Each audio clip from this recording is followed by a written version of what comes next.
Atentos. Conmigo, público, cuenta atrás.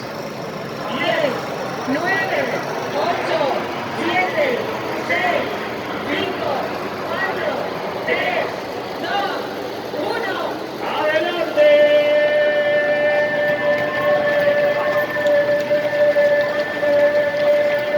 Inicia los primeros pasos de este circuito en esta nueva edición.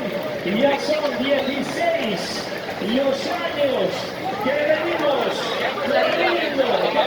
disfrutando con cada pancada, con cada respiración, con cada anhelo, con cada carrera, cada domingo, de cada uno de los meses del año que nos espera, este año mágico 2020, este año olímpico, este año en el que la ciudad de Valencia continúa creciendo, en el que la ciudad continúa convirtiendo vuestros sueños en realidad, el año en el que el circuito cumple 16 años, este año mágico en el que el mes de diciembre pondremos el culmen final con ese aniversario tan espectacular que nos espera con esa maratón, pero de momento estamos en el mes de enero del día 26, estamos en el día final en el que arrancan los